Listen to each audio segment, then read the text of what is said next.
Hey everybody, it's Anna J. Wellner with the Bookish Nook on the Author Library Network in association with Creative Edge Publicity. And with me today, I have AK Mulford. AK, would you like to introduce yourself? Sure. So I'm Allie, also known as AK Mulford. I'm a fantasy author. I write NA fantasy and I live in New Zealand. So you are finding me from all the way across the world right now. Which is so awesome. And thank you so much for taking me up on the invitation to come on the show. I mean, it has just been an amazing ride for you in the past, I don't know, what couple of months. I mean, The High Yeah. Mountain Court is now an international bestseller. I mean, what is that like to see the bestseller badge pop up on all different Amazon in Yeah. Amazon.in, Amazon.fr, Amazon.com. I mean, Yeah. what was that like? Did you expect that? No, I mean, I that was a big surprise, especially I had a lot of readers messaging me from their kind of home country bases saying, Right? screenshotting these bestseller tags and different categories too that Amazon puts you in. So Right. that was pretty exciting to see that the bestseller tag was there across all of these different platforms at the same time. So yeah, that was definitely one of those take lots of photos moments and yeah, Right. do a little celebrating. Yeah, for sure. I have to ask because I had this happen to me. So, what is the strangest category? Because all categories, not a whole lot of people know this, but on Amazon's across the world. So, the Amazon.com category that you originally place your book in is not necessarily the one that you'll end up in other countries. So, what is the strangest one that you've gotten put in? Ooh. I mean, all of them are pretty accurate as far as like fantasy, Right. mythology, mythological storytelling, and fairy tales. So they all kind of fit within what I'm writing. But it is interesting to see that these different titles that you didn't even know existed, these different categories. So yeah, it's been pretty cool seeing all these different sites and how they categorize them, because you can request your book be added to different categories as well. But then the ones that they have people buying your book in, they will just naturally put your book in different categories too. So yeah, there's been the big ones have been mostly fantasy and mythology. Yeah. Gotcha. Well, you have the next book in the series already about to release in November, The Witch's Blade. Will you be quick releasing the rest of the series or just these two and then taking a little bit of a pause? Yeah, well, pretty quick for fantasy. I mean, I couldn't Yeah. roll them out every month the way I know some people can do these rapid release schedules where they have one book every single month, but I wouldn't be able to do that, especially with, two tiny people at home. I write in the mornings before my kids wake up. So, but the next book in the series will be coming out in April, and the whole series, all 5 books will be completed by the end of next year. So 3 big Wow. books next year. Yeah. Oh, that is certainly ambitious. And you have a novella that is coming out that also, guys, make sure that you sign up for the newsletter because you have some special treats for people who sign up for your newsletter. Yeah, I have lots of little goodies for people who sign up to the newsletter. I have a whole series of novellas that are all origin stories to characters in the main book. And those have been coming out in between each of the main books in the series. And they're all free to people who subscribe to my newsletter. So they get like, these little tide me overs in between the releases of the big books. They get a little bit more of each of these character stories. And I know people who are really invested in the series really like to have just a little bit more of each of the characters' backstories too. So yeah, it's been really fun hearing everybody's feedback on those characters. Right. So you said that, I mean, that was my next question. How many books do you have planned in the series? You said 5 in total. And Mhm. there'll be, does that include the novellas or is that Nope, it'll five? be 10 in total. So there's a 5 novella series and the 5 main book series. Yeah. So 10 books in total for that whole series. Are you currently working on some of these in the series, or are these already completed and you're just ready to send them out?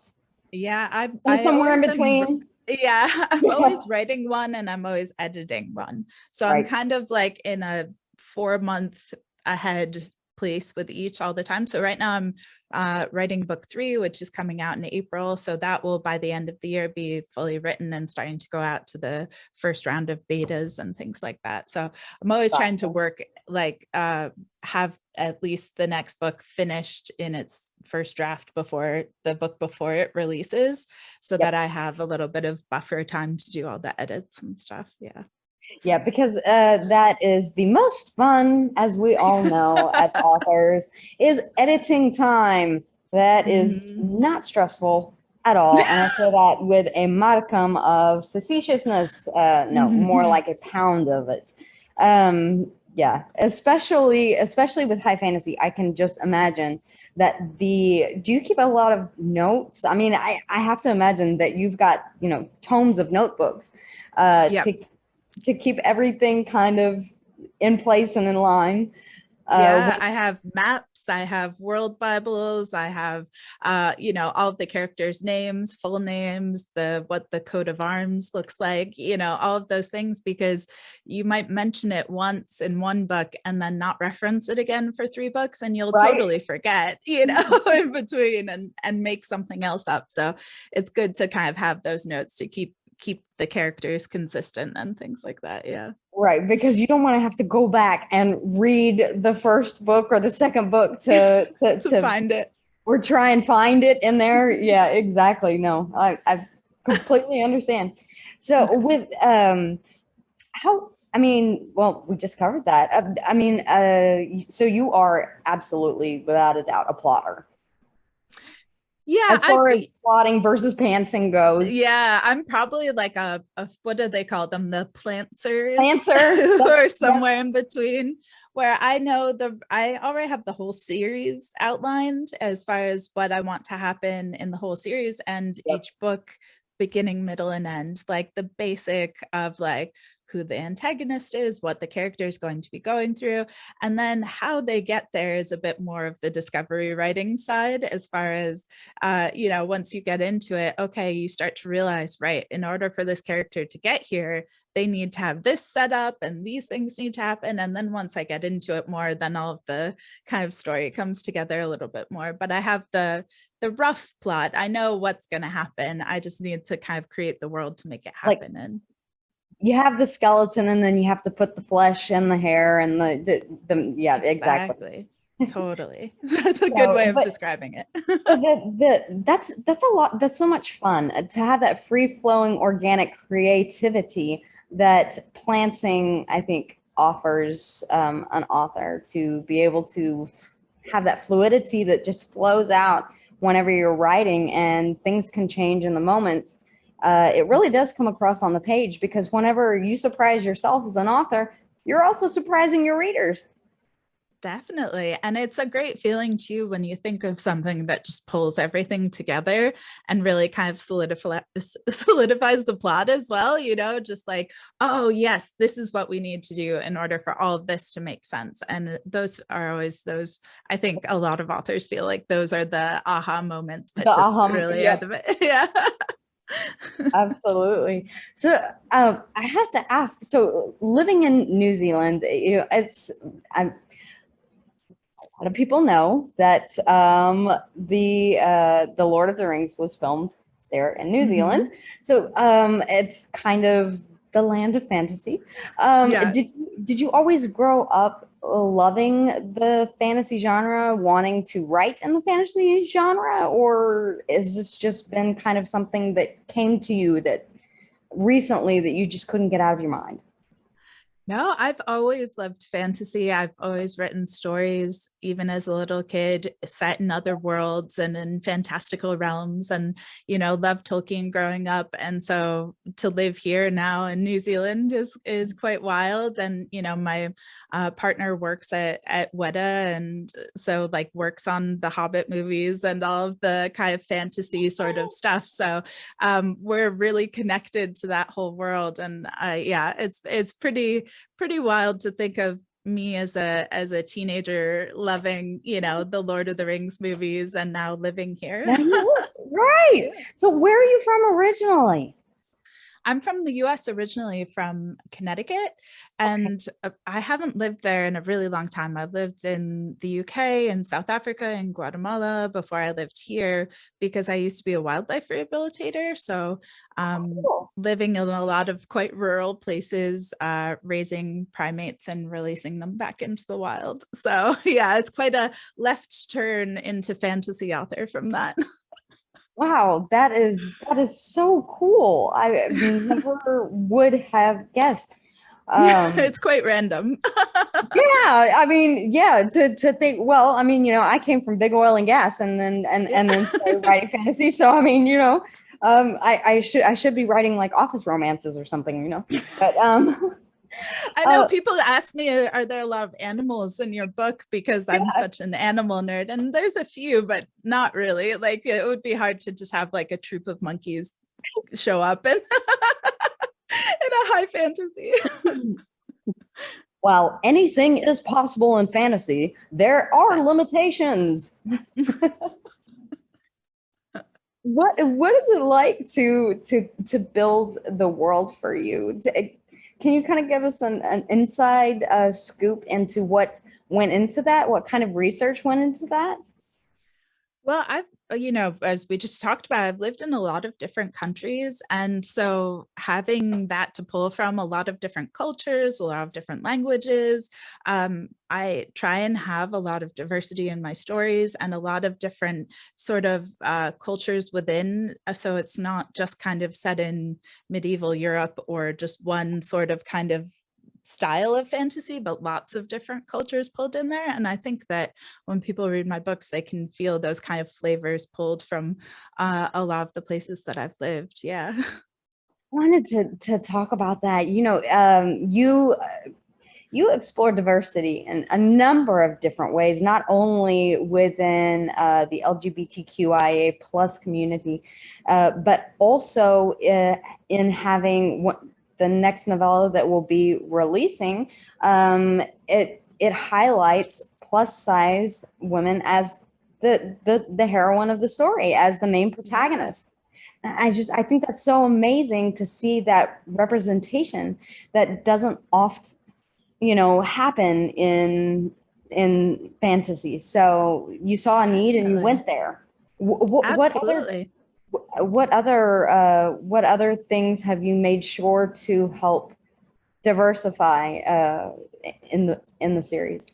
Yeah, well, my main character in the High Mountain Court is a person of color, and all of the characters have all of these different kind of richness and diversity to them because they reflect myself and my family and also my friends.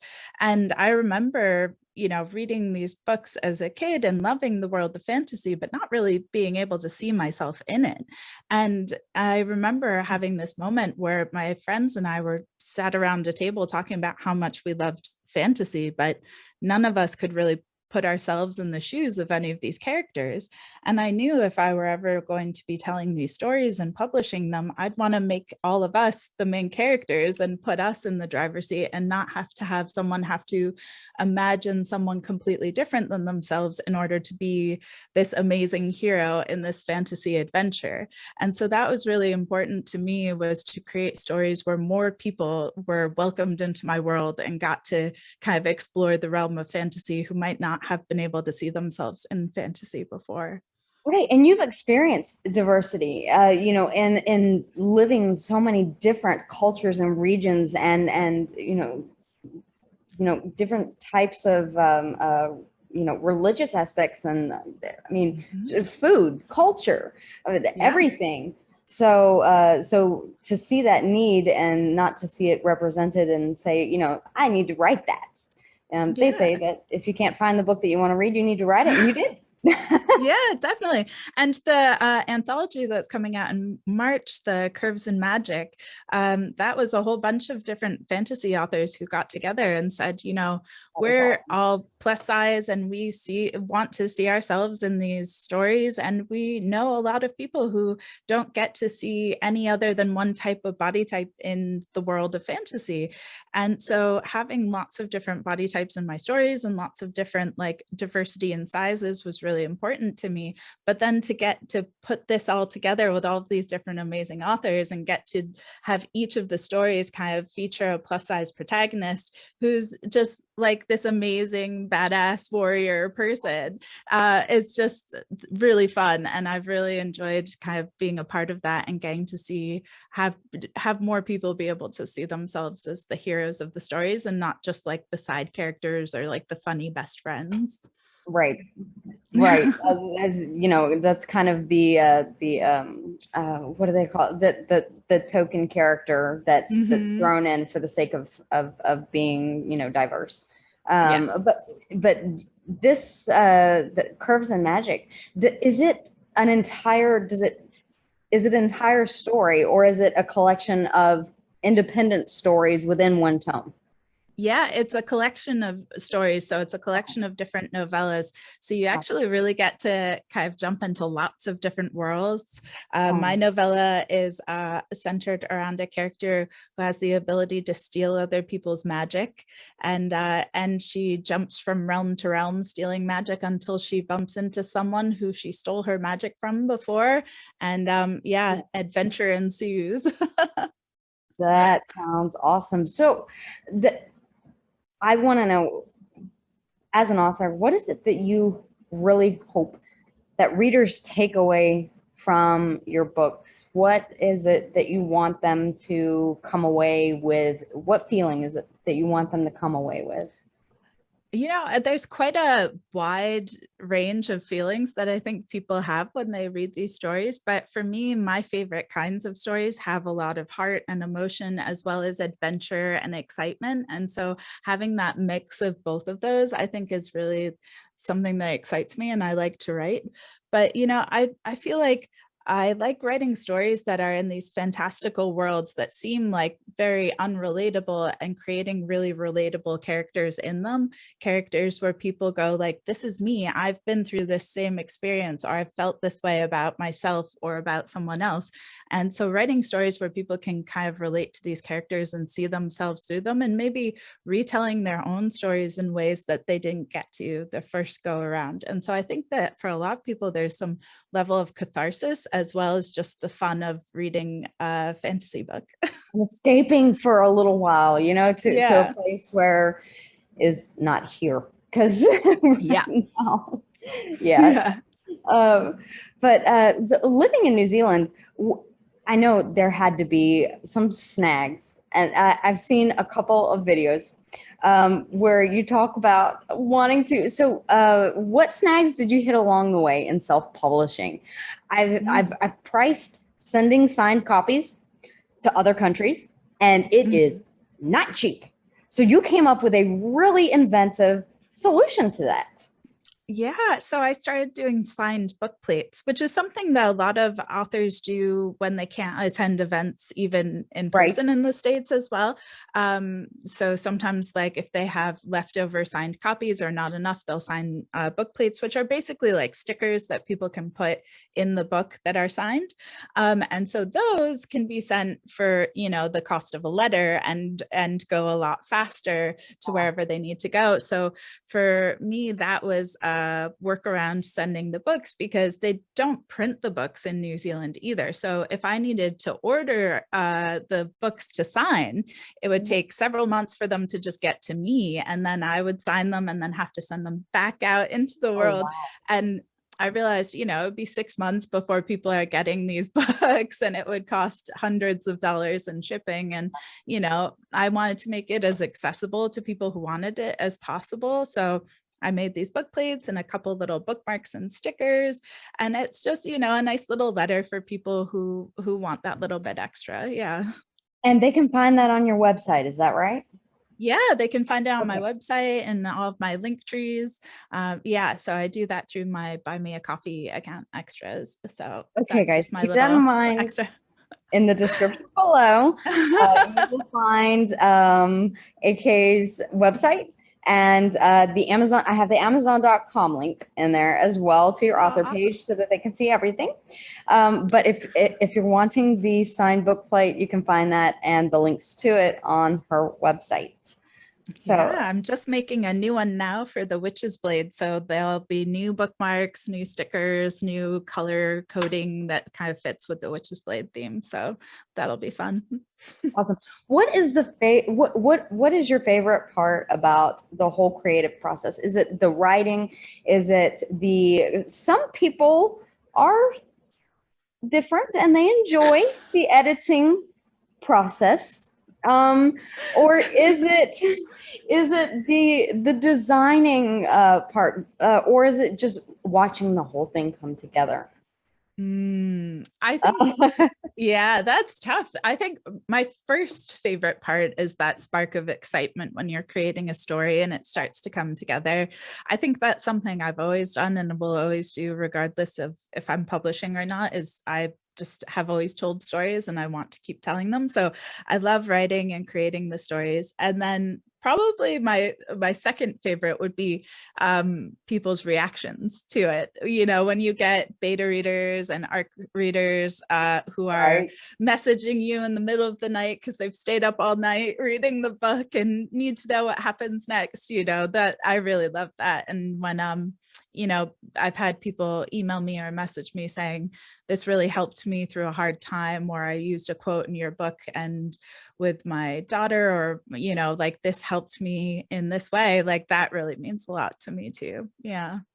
Yeah, and that's one of the greatest things about, well, I mean, I'll say from my experience, that's one of the greatest things about being on Author Talk and Book Talk and TikTok in general is the ability to be able to interact with your fans.